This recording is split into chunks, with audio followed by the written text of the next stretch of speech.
nagpapasalamat po ako na nauso po itong vlogging na ganito. Yan po, lakas po nyo yan. Lakas po nyo yan. Yan na po yung binibigay ninyo sa bansa natin. Pagmamahal na yan, yung oras na yan, yung lakas nyo, kakayahan at katalanuhan na yan. Bawat isa na yan, kahit ano po yan ang ginagawa ninyo, is very, very useful for all of us. Lalo po akala nyo yung mga yan, ginagawa nyo, is small. No! Ang halaga po na bawat na ginagawa nyo, kahit po pinaka-powerful na tao, masigit pa yung ginawa ninyo dahil nagsasaboy kayo ng katotohanan, ng pagmamahal, na hindi mabibili ng pera. Hindi kaya po ng mga nakaupo, na napakatagal na po nila nakaupo, pero naririnig po ba nila? Nagsalita po ba sila noon? Kailangan pa silang mapahiya sa mga kagaya natin, sa mga kagaya nyo, dahil kayo na, ay hindi ko po kayo nilalain, pero tayo po, hindi po tayo kagaya nilang naka-aircon palagi, tayo po, ngayon po, ganito po, tayo po naglalakad sa lupa. Alam po natin kung anong pinagdaraanan ng mga tao na walang, kahit ano na naman tayo kinakain, pero alam natin kung paano yun. Sila po, hindi po nila alam yun. Yung mga mayayaman na mga pangulo natin, hindi po nila alam kung paano po yung magutom, paano po yung malito, para bang ano po yun, para bang hindi nila alam kung saan sila tatawag. Pero tatandaan po nyo, tumawag po kayo, hindi po kayo kailangan tumawag. Isipin nyo lang, damdamahin nyo lang kung ano yung gusto nyo ibigay sa inyo ng God, ng sarili, actually, sorry. Ang God po kasi, yung bumubuhay sa bawat isa sa atin, sa loob ninyo, God po yan. Siya po ang nagbibigay yan. Kung nga sinabi ko, ang sarap kumainom, ganun. Binibigay niya po yan. Sorry po, wala po akong relihiyon. Pero po, ang relihiyon ko po, yung nagmamahalan tayo, isa lang tayo, united lang tayo. Well, come on. Thank you po and also, it's like this. Gandahan po natin ang pangarap natin para sa bansa natin. At tatandaan po nyo, akala po nyo, hindi nyo makikita, magugulat kayo. In a year's time, magugulat na lang kayo, ang ganda ng bansa namin. Alam po ba ninyo sa ginagawa nyo, maraming nagmamahal sa Pilipinas dahil sa ginagawa nyo, na ini-spread nyo yung katotohanan. Maari po wala po akong kwentang tao o speaker. Yung kung ginagawa nyo, pag nakarating to sa ibang tao, yung ginawa po nyo na nakalipas pa po kahit hindi namin alam. Lahat po yan, sa tandaan nyo, may bunga na po. May bunga na po. Okay? Huwag po kayo mainip. Maraming salamat. Saka po, maging positive lang po tayo para po hindi makita pa ninyo po na maging maganda ang bansa natin. Thank you. At saka dito po, alam po ba ninyo, ang pagkakaisa, hindi po sa kumpol.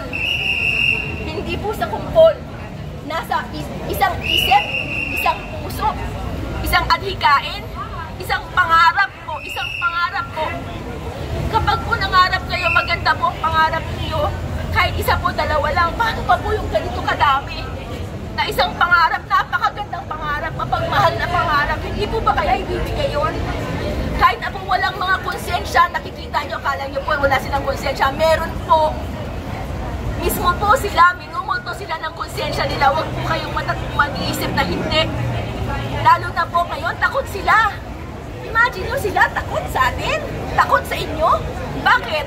Dahil kayo ang tagagising sa taong bayan, sa ibang tao, para sila mismo mag-engganyo sila. Uy, ang mga Pinoy, tingnan mo nangyayari doon, mahal nilang bansa nila, nandun sila, kahit ilan lang sila. Hindi po sa, huwag ko kayo maiyak, mahiyan na konti lang tayo. Hindi po yun. Kapag napanood po yan to sa ibang bansa, mararamdaman nila kung bakit kayo nandito, kahit kakaunti lang tayo, dahil gusto nating magbahagi ng pagmamahal at oras natin sa bawat isa, na para bang mangarap lang tayo, and we'll see you when really just imagine na maganda ng bansa natin, kahit makita yung pangit pa ngayon, no? Pero po, kayo po, alam niyo po ba ang pinakamaganda sa bansa natin? Hindi po ang politiko, bawat isa po sa inyo. Bawat isa po sa inyo.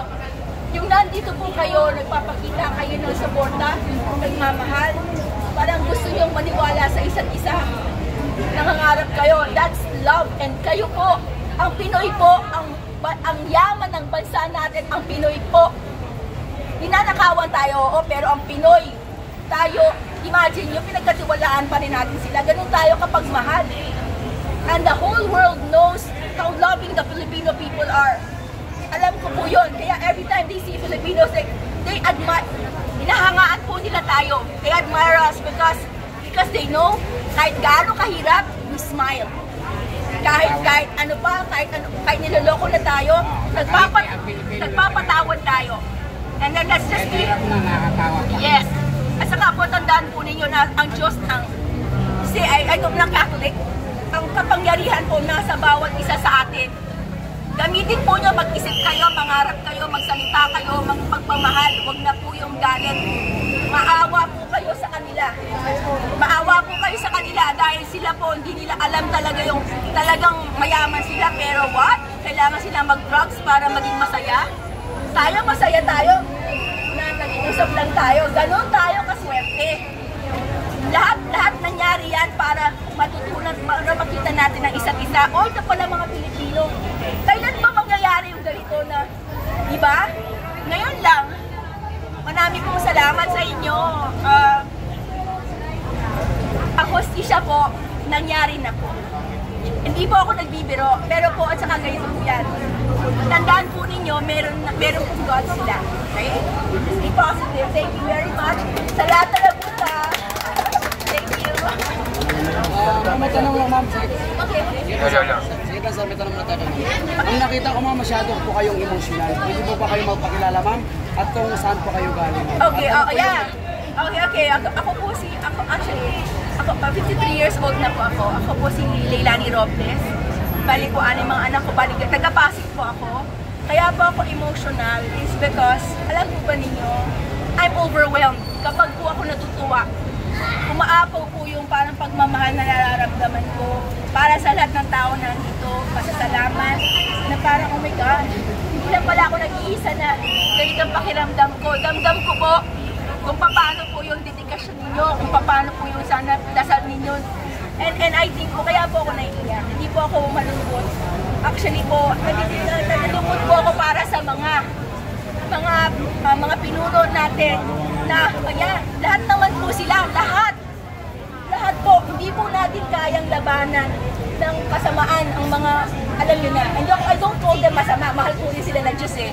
Pero po, sa mga hindi nila, para akala nila tama ang ginagawa nila. Alam po ba nyo yung nabuking sila? At least kahit paano na mahiya sila. Mas mahihiya sila ngayon, alam natin. Tatandaan niyo po, ang yaman ng bansa, kayo po. Hindi po yung yamang, ano po ba lang yung 2,000, 5,000 na ibibigay sa atin? Pero po, yung alam natin, mahal natin ang bayan natin, hindi tayo nandoloko sa kapwa natin, and that is already okay, kumpara sa kanila. So let's just be thankful.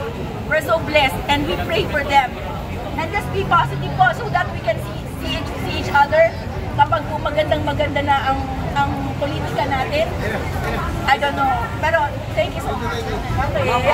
Huling mensahe niyo po, ma'am, sa mga kababayan po natin, particular din sa mga kababaihan na nanahimik or wala po silang tapang na magsalita. Kayo kasi tapang Yeah, no. Actually, anak, sorry, I call her. Marami na kasi akong pinatid yung anak. So anyway, ganito po yun. Alam po ba ninyo, huwag kayong matatakot dahil ang binibigay naman niyo sa kanila pagmamahalin. Hindi ko po kaya nga po kanina, meron po ako open letter sa nag-live po na open letter sa presidente. Ang sabi ko po na sana po, masarap naman na po buhay niya, blessed naman po siya. Hindi naman po tayo galit sa kanya. Pero po, sila paalam lang natin sa kanya na baka naman po pwedeng itigil na natin. Yun na po yung pabaon niya sa atin, tulong niya sa bawat Pilipino. At maaalala pa natin siyang kumbaga may pababago yung tingin natin sa kanya. Sa gagawin niya, kunwari, sabi na, huwag kang magpapaba, huwag kang magpapayag na umalis ka sa pwesto. Pag ginawa po niya na magbaba, siya mismo, nasasabi niya, alis ako para wala nang tulong, para maayos ang bansa. That miracle can happen. Yun lang po, saka po ito ganito. Nasabi ko sana na, sir, ako po naglakad papunta dito. Ang dinadaanan ko po, na sidewalk po. Wala po sidewalk. Dumadaan po ako sa may daanan ng kotse. Tinitingnan ko lang po kung may dumadaan. Kasi po, mga kapakayanan ng mga Pilipino, sir. Sana po lumapag po kayo, ilapag po ninyo yung panin nyo sa lupa. Kung saan po nakatapak ang bawat Pilipino para po malaman nyo. Sabihin po nyo yun, kayo pong lahat ng mga pinuno namin, mapabarangay, mapatanod, kayo lahat, mga pulis. Paglakad kayo, unawaan nyo ang bawat Pilipino kung ano nararamdaman nila. Huwag kayo magagalit. Mahalin po ninyo kami dahil kami po ay nagre-respeto at mahal namin kayo. Kami po ang kakampi nyo, mga polis, mga army, kami po, hindi sila. Dahil kami nagluklok sa kanila para itrato kayo ng tama, pero po hindi nila ginagawa yon. Hindi po nila ginagawa yon. Tatandaan nyo mga polis, kung alam nyo lang, tanungin ang bawat isa dito kung anong gusto nila sana para sa inyo. Magandang buhay din po, pero binibigay po ba yun ng mga pinuno nyo? Hindi po. Binoto namin ang mga pinuno na yan, lahat sila. Lahat sila, papunta na yun sa Supreme Court, lahat ng korte na yan. Lahat yan. Pero po ginagawa po ba nila yung kanilang mga tungkulin? Hindi po.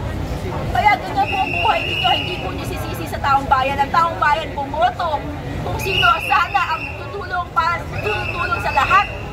Hindi po nila yan ginawa sa mga kababaihan. Alam mo sir, sa totoo lang, ang mga babae, hindi takot yan. Matapang ang babae. Kung sa daldal at daldal din. Minsan ganito lang, nahihiya sila. Pero tatandaan niyo po, alam po ba niyo ang dasal nila? Is as effective as mine. So kayo po, huwag po kayong mahihiyang sabihin ninyong mahal niyong bayan niyo. Totoo naman po yun. Hindi po masama na sabihin niyo sa kapwa niyo, mahal niyo sila.